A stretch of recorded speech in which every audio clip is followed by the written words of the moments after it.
नमस्कार दोस्तों, आपका अपना YouTube channel Y1 study point में स्वागत करता हूं। जैसे कि हम पिछली क्लास में रियल नंबर से बात कर चुके थे, तो अब हम उस पर आगे बात करने चल रहे हैं। तो हमने यूक्लिड विभाजन परिमेयिका पढ़ा था, यूक्लिड विभाजन एल्गोरिथम पढ़ा था। अब उसके बाद देखते हैं से हमारा कुछ आ जाता है अभाज्य गुणनखंड। अभाज्य गुणनखंड को पहले जानेंगे हम आज। तो अभाज्य गुणनखंड होता क्या है। जैसे हम 8 का अभाज्य गुणनखंड लिखना चाहें, अभाज्य का गुणनखंड लिखेंगे तो इसको हम 2 गुणते 2 गुणते 2, ये हमारा 8 का अभाज्य गुणनखंड हो गया। 2 जो कि दो ऐसी संख्या है जो किसी से भी भाज्य नहीं होगी। अब उसके बाद 9 का हम अभाज्य संख्या लिखना चाहें 3 × 3। फिर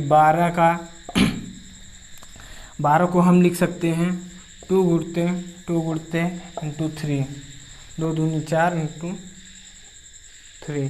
तो 2 और 3 ऐसी अभाज्य संख्या हैं जो किसी से भी भाज्य नहीं होंगी। तो इसे हम अभाज्य गुणनखंड कहते हैं। इसी के द्वारा हम LCM HCF निकालना सीखेंगे। तो अब हम इस पे एक क्वेश्चन लेते हैं। क्वेश्चन के द्वारा हम आपको समझाना चाहेंगे। तो हमारा क्वेश्चन है पहला आज का इस वीडियो का, 92 और 506 का अभाज्य गुणनखंड विधि द्वारा HCF ज्ञात कीजिए। 92 और 506 का अभाज्य गुणनखंड विधि द्वारा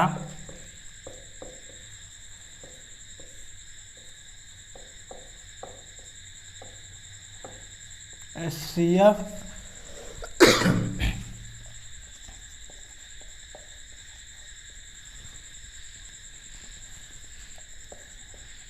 LCM ज्ञात कीजिए।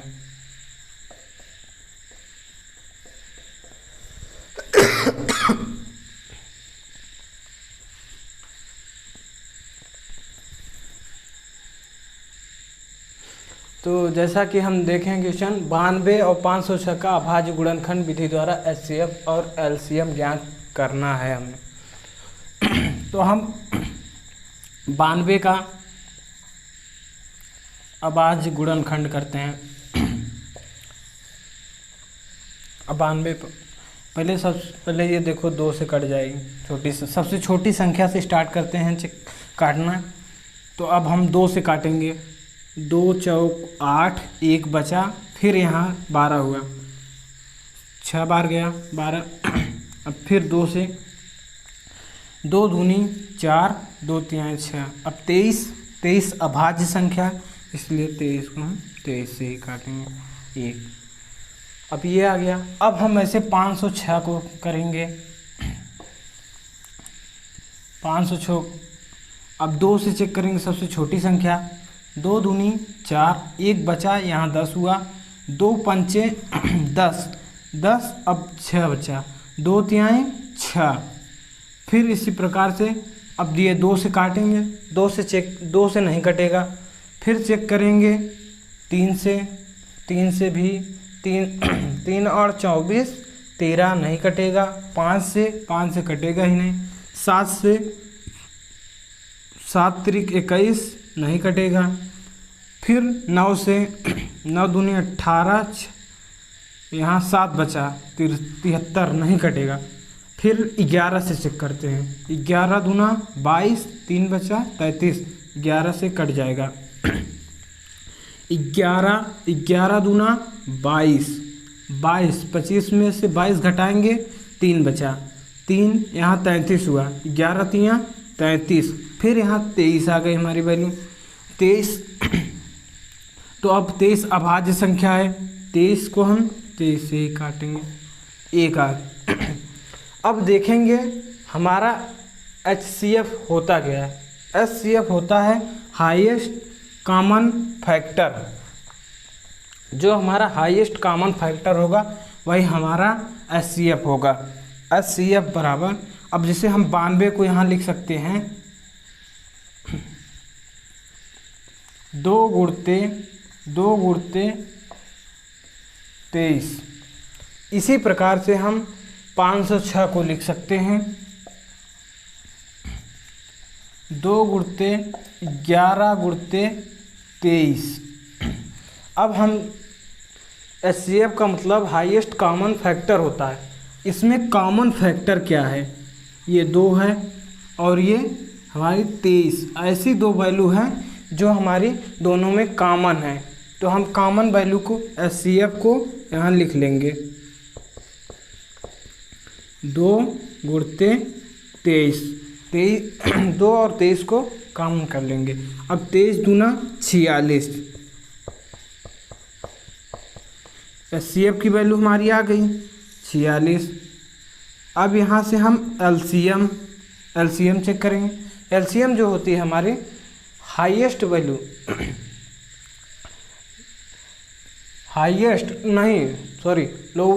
लोवेस्ट कॉमन मल्टीपल होता है। लोवेस्ट कॉमन मल्टीपल मतलब जो हमारी संख्या है उनकी बड़ी घात का मतलब कॉमन छोटी भी वैल्यू इसमें कैलकुलेट होती है। तो LCM बराबर, इसमें देखेंगे 2 कितनी बार है, 2 बार है, 2 × 2। उसके बाद यहाँ देखेंगे 11 भी है, 11 लेंगे, इसमें नहीं है फिर भी इसलिए लोवेस्ट कॉमन मल्टीपल इंटू 23। अब इसको हम सॉल्व करेंगे, गुणा कर दें, 2 2 4 44 इंटू 23, 44 इंटू 23 हमारा आ गया। अब देखते हैं इसकी वैल्यू कितनी आती है, तो गुणा करेंगे तो 23 और 44 का तो 1012 आ जाएगा।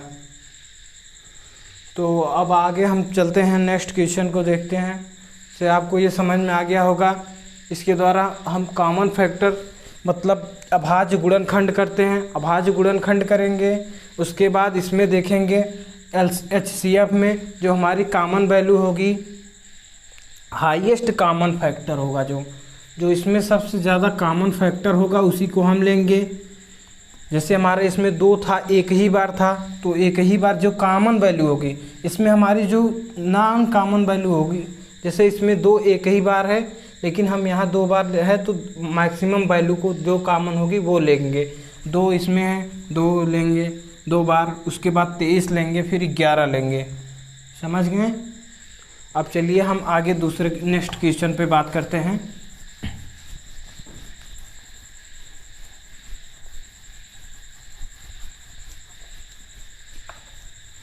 तो इसी प्रकार से हम देखते हैं, बहुत इजी लैंग्वेज में आप समझिए इसको आसानी के साथ। बस आप अभाज्य गुणनखंड कर लें बस, उसके बाद कोई दिक्कत नहीं आएगी।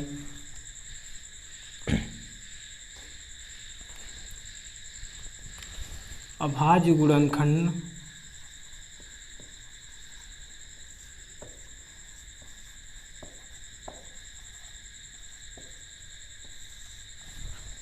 अभाज्य गुणनखंड विधि द्वारा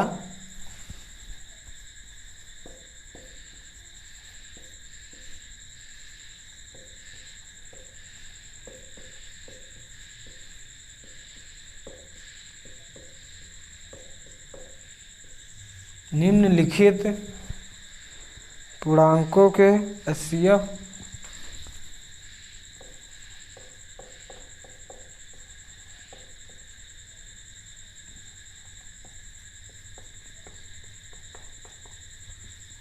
व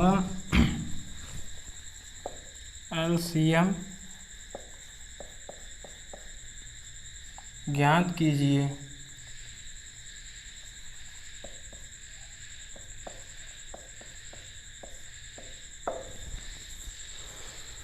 तो हमारा पहला सवाल क्या है, एचसीएफ पूर्णांक क्या क्या दिए हैं, 12, 15 और 21।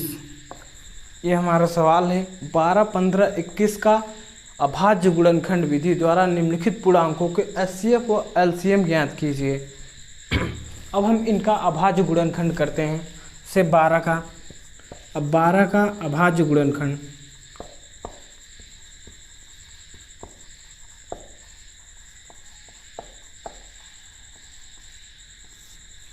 अब 12 का 2 गुणते 3, ये 12 का अभाज्य गुणनखंड है।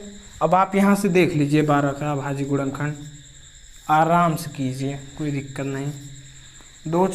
2 छंग 12, फिर 2 से करेंगे, 2 तिहाई 6, अब ये 3 से कटेगी 1। सबसे पहले छोटी वैल्यू से हम देखेंगे ये कटेगी कि नहीं, फिर उससे बड़ी वैल्यू, फिर उससे बड़ी वैल्यू, जैसे जैसे जो संख्या जिससे कटे चेक कर लीजिए आप।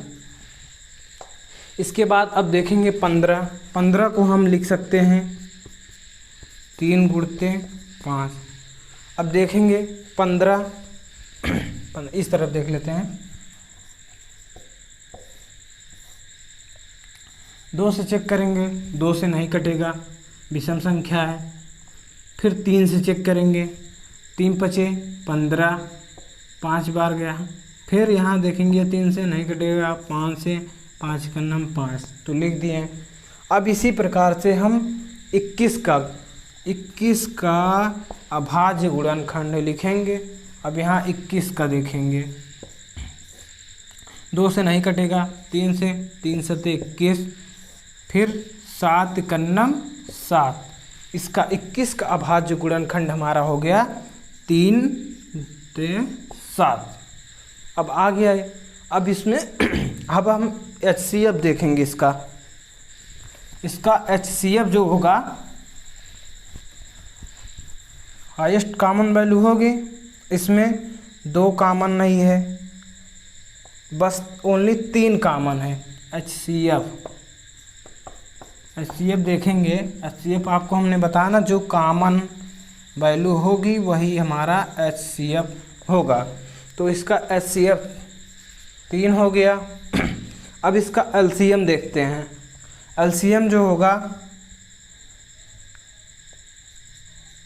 वो 2 बार है, 2 बार लेंगे।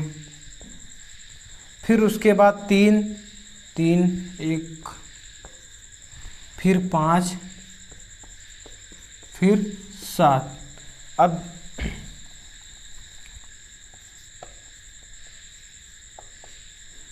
अब देख इसका हम गुणा कर लेंगे।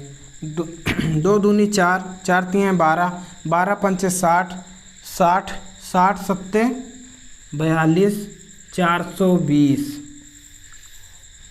आ गया इसका आंसर।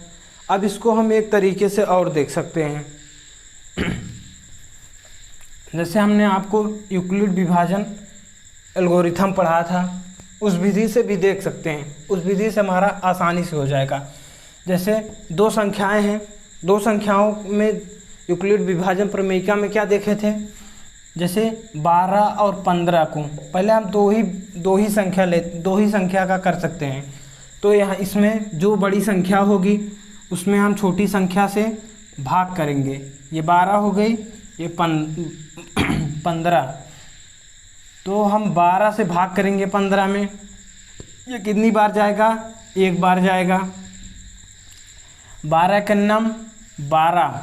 अब यहाँ कितना बचा, 3 बचा, 3। अब जो हम आपको बताए थे, जो हमारा शेष बचता है वो नया हमारा भाज्य हो जाता है, और ये हमारा भाजक हो जाता है, और ये हमारा भाज्य हो जाता है। तो यहाँ फिर जब तक शून्य न प्राप्त हो, फिर हम ऐसे करेंगे। तो अब 3 चौक 12, यह हमारा से 0 प्राप्त हो गया।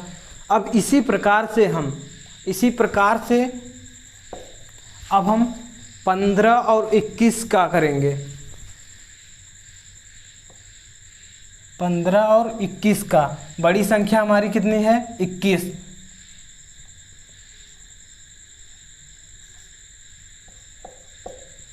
इसी प्रकार से हमारी बड़ी संख्या 21। अब 21 में हम भाग देंगे किससे? 15 से। तो अब हम 15 से भाग देंगे। 15 का नम 15, कितना बचा? 6 बचा।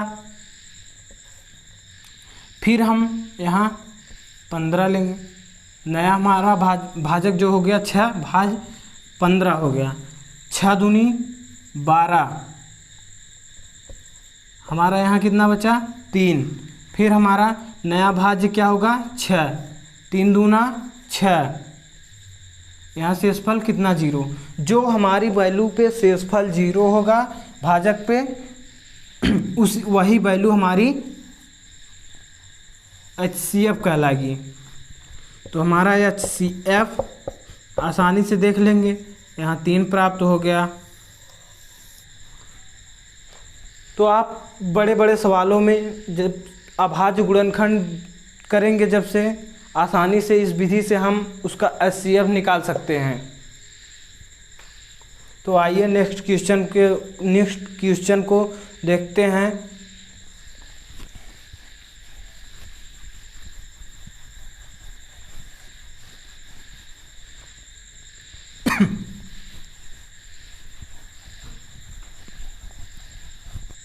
तो हम नेक्स्ट क्वेश्चन देखते हैं, अब थोड़ा डिफरेंट टाइप का। तो अब हमारा ये तीसरा क्वेश्चन हो गया आज का इस वीडियो का।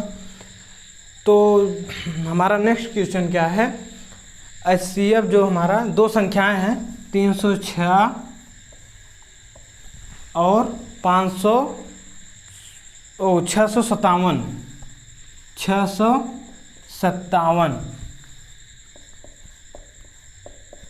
HCF, इनका HCF हमारा दिया है दो संख्याओं का। इन संख्याओं का हमारा HCF दिया है 9, लिख देते हैं, दिया है। अब पूछ रहा है LCM, इन दोनों संख्याओं का LCM ज्ञात कीजिए। LCM 306 657 ज्ञात कीजिए। तो अब हम इन संख्याओं का देखिए, आपको हम एक सूत्र बताते हैं जो HCF और LCM में संबंध स्थापित करता है।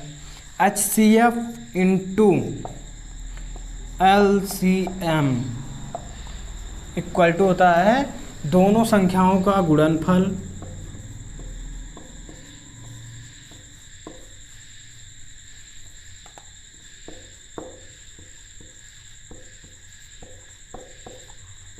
दोनों संख्याओं का गुणनफल। यह हमारा HCF और LCM में संबंध होता है।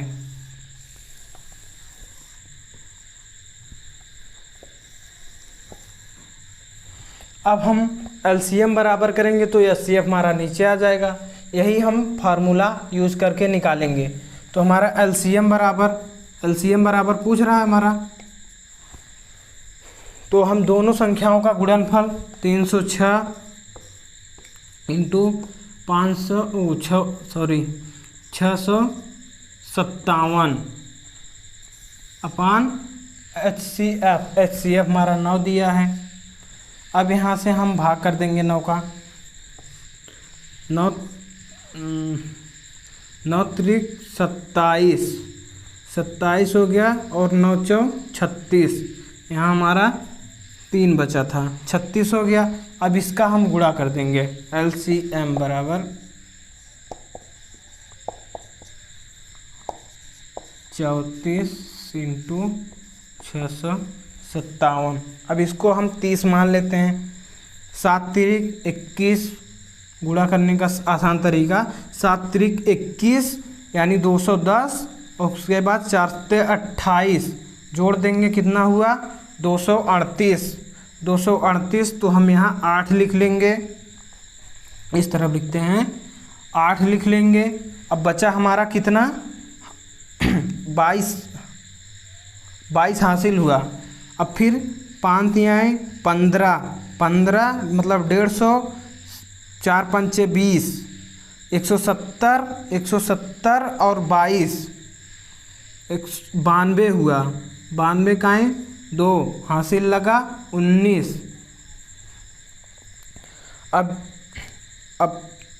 36 18, 6 चौका 24, 180 और 24 हुआ कितना 204, 204 और 19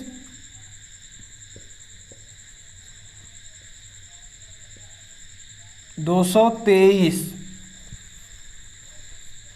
22,328 हमारा आंसर आ गया। तो इसे हम आसान तरीके से गुणा भी कर सकते हैं जल्दी में, और इस सूत्र के द्वारा हम अगर हमारी दो संख्याएं दी हैं, एलसीएम दिया है या एचसीएफ कोई एक दिया है, तो हम आसानी से निकाल सकते हैं। इस सूत्र को आप याद कर लीजिए, और इस पे कोई भी बेस पे सवाल आता है तो आप हल कर लीजिए। तो चलिए देखते हैं नेक्स्ट क्वेश्चन।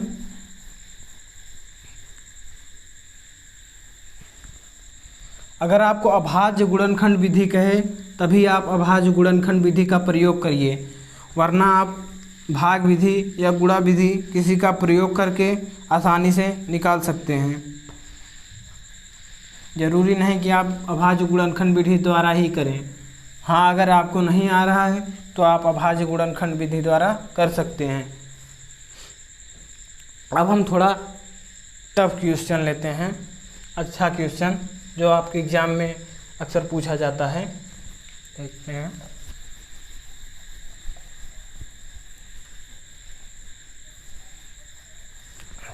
हमारा आज का चौथा क्वेश्चन, जांच कीजिए कि क्या किसी प्राकृतिक संख्या n के लिए संख्या 6n अंक 0 पर समाप्त हो सकती है कि नहीं। कह रहा है जांच कीजिए कि क्या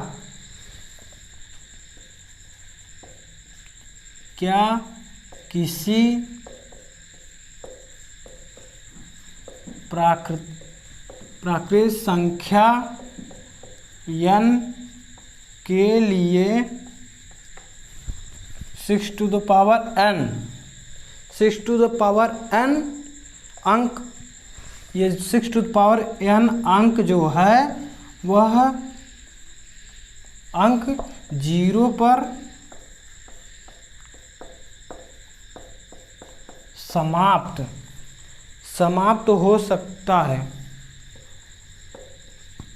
हो सकती है, जो लिख लें हो सकती है। अब देखेंगे हम सवाल को। जांच कीजिए कि क्या किसी प्राकृतिक संख्या n के लिए 6n अंक 0 पर समाप्त हो सकती है। हमारी प्राकृतिक संख्या क्या हो सकती है, 1 हो सकती है, 2 हो सकती है, 3 हो सकती है, 4 के 5 6 7 8 9 प्राकृतिक संख्या जिन्हें हम गिन सकते हैं प्राकृतिक संख्या कहलाती है। 1 2 3 4 5 6 7 8 9।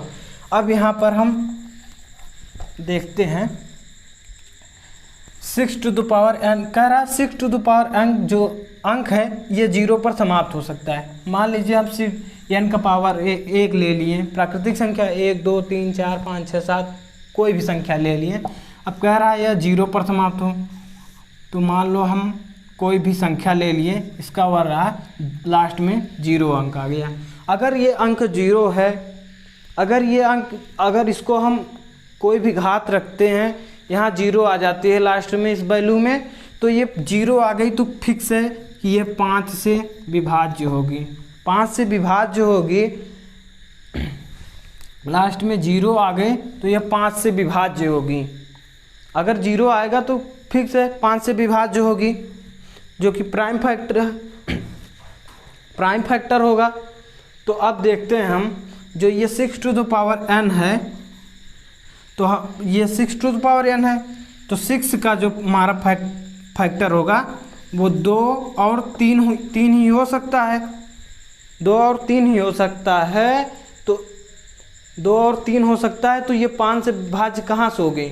जब इसमें कोई प्राइम फैक्टर 5 है ही नहीं तो ये 5 से भाज्य कैसे होगी? और जब 5 से भाज्य नहीं होगी तो यहाँ 0 कैसे आएगा?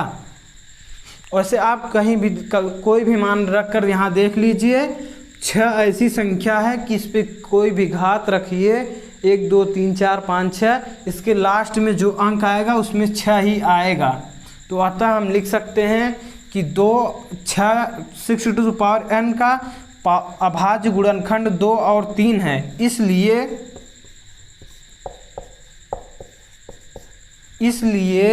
यह 5 से विभाजित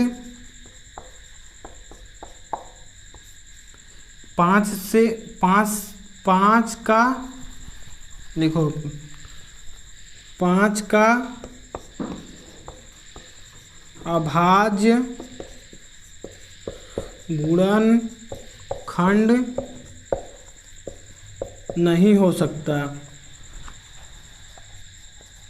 सकती,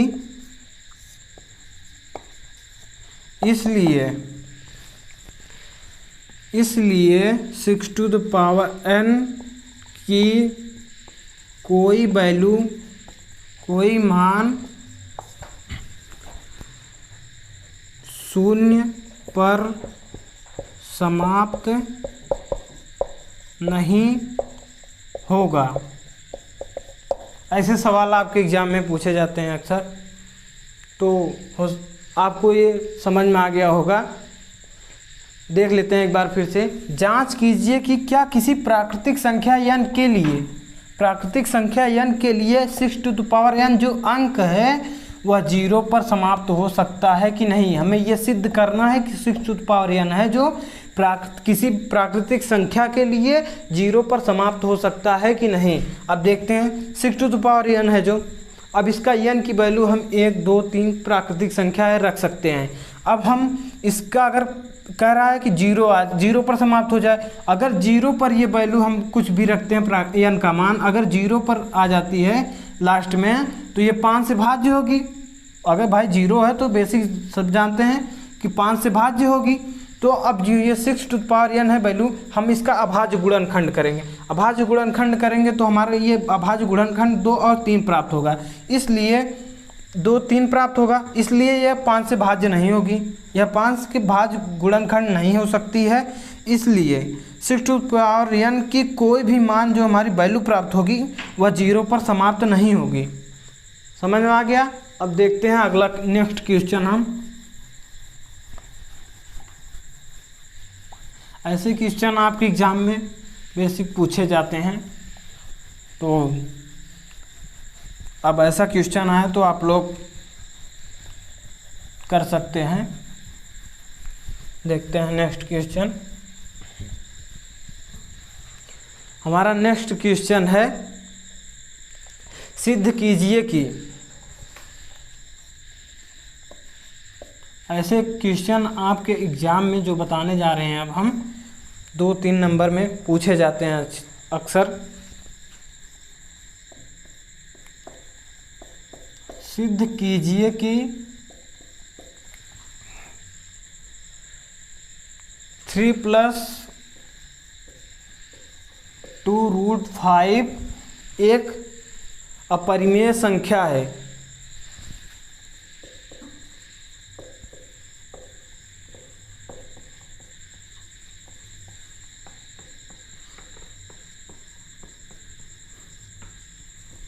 अपरिमेय संख्या है।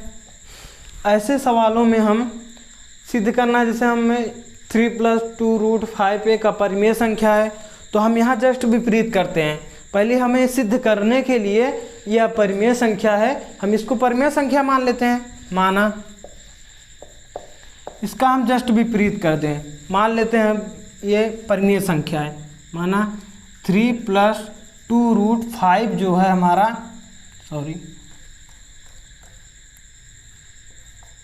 2√5 परिमेय संख्या है।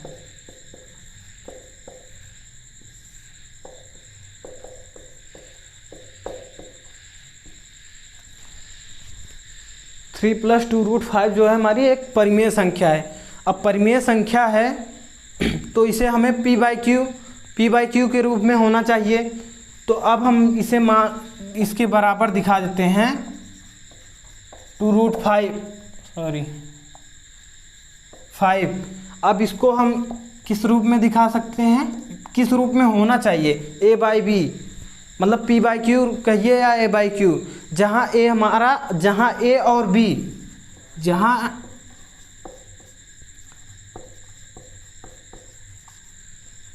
जहाँ a और b पूर्णांक होने चाहिए, पूर्णांक है तथा b ≠ 0 होना चाहिए। यह हमारी एक परिमेय संख्या होने पर यह शर्त होती है, a और b पूर्णांक हो तथा b जो हो हमारी ≠ 0 के हो। तो ऐसा करने पर अब हम देखते हैं, इसे सॉल्व करते हैं। 2√5 ये बराबर, अब इसको हम पक्षांतर करेंगे।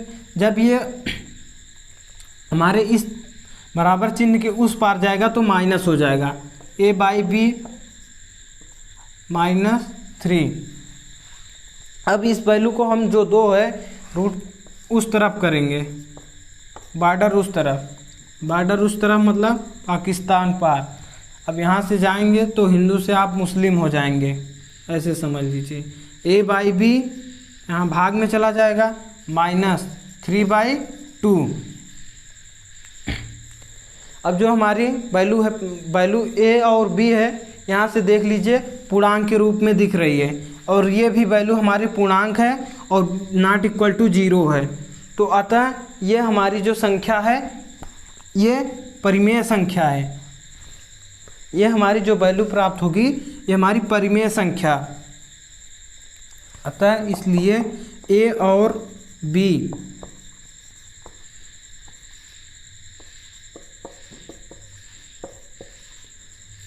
परिमेय संख्या है। अब a और b अगर परिमेय संख्या है तो √5 भी परिमेय संख्या होनी चाहिए। तो इसलिए √5, क्योंकि इसी की वैल्यू है ना √5, जो ये हमारी a/2b -3/2 है, यही की वैल्यू तो है हमारी √5। तो √5 भी परिमेय संख्या होनी चाहिए, परिमेय संख्या है। आप सब जानते हैं √5, √3, √2, पाई, ये सब वैल्यू हमारी क्या हैं, अपरिमेय संख्या है। अपरिमेय संख्या है तो हम यहाँ पर लिख क्या रहे हैं, √5 परिमेय संख्या है, क्योंकि यही वैल्यू हमारी जो a/2b -3/2 है, ये इसी की वैल्यू है। तो यहाँ पर हम परिमेय संख्या, तो इससे हमारा सिद्ध होता है कि हमारी जो √5 है यह अपरिमेय संख्या है। जो हम माने थे वही गलत हो गया, तो वही आपको सिद्ध करना है कि अपरिमेय संख्या है। √5 जो हमारी वैल्यू है यह परिमेय संख्या है।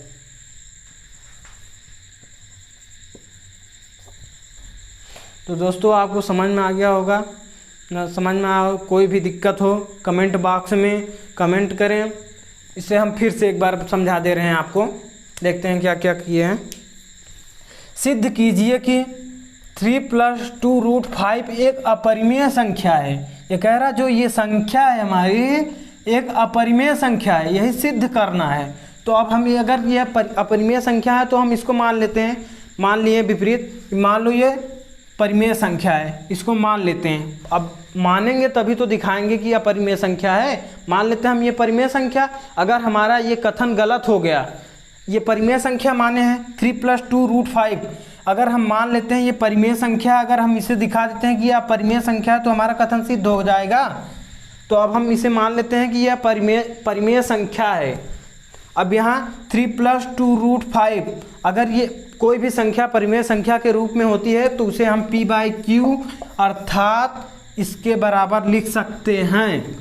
तो अब हम यहाँ p बाई क्यू के अलावा a बाई बी के रूप में भिन्नात्मक रूप में लिए a बाई बी, जहाँ यहाँ a बाई बी लिए हैं, लेकिन परिमेय संख्या के लिए एक शर्त होती है कि पूर्ण संख्याएं हों, जो ये संख्या हैं ये पूर्ण संख्याएं हों तथा जो इनका हर है वो 0 के बराबर नहीं होना चाहिए। तो यहाँ हमने कंडीशन रखी, परिमेय संख्या का पालन करते हुए रखा कि a और b पूर्णांक हों तथा इनकी b की वैल्यू जो हर है उसका मान 0 नहीं होना चाहिए। तो अब यहाँ से हम सॉल्व करते हैं, इस वैल्यू को हम उस तरफ करते हैं, पक्षांतर करेंगे तो ये माइनस हो जाएगा। अब यहाँ से फिर इसे 2 हम जो है 2 को हम इस तरफ लाएंगे तो ये हमारा भाग में हो जाएगा। √5 बराबर a/2b माइनस 3/2 हो जाएगा। अब यहाँ से देख लेते हैं कि ये जो हमारी वैल्यू प्राप्त ये है, ये इतनी वैल्यू हमारी परिमेय संख्या है। देख लीजिए a/2b माइनस 3/2। अब हम यहाँ मान चुके हैं a बाई बी परिमेय संख्या है, तो यहाँ से देखेंगे हमारी इतनी वैल्यू है, ये परिमेय संख्या है, तो इसलिए a और b परिमेय संख्या है।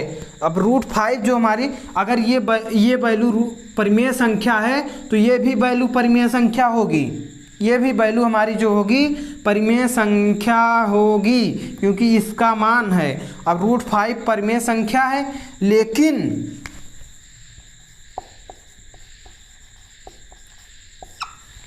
लेकिन हम सब जानते हैं अपरिमेय संख्या √5, √3, √7 जो जितनी वैल्यू √8 है, पाई है, ये सब वैल्यूएं जो होती हैं अपरिमेय संख्या होती हैं। अब हम यहाँ पर अपरिमेय इसे माने थे परिमेय संख्या है, लेकिन हम यहाँ देख रहे हैं जो √5 है वो अपरिमेय संख्या है। तो अगर ये अपरिमेय संख्या है तो ये कैसे परिमेय संख्या होती है? हमने माना था कि ये परिमेय संख्या है, लेकिन हमारा कथन असत्य हुआ, तो इसलिए सिद्ध हो गया कि हमारी जो ये वैल्यू है वो एक अपरिमेय संख्या है।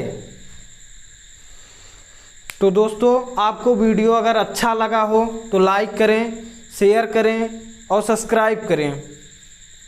थैंक्स।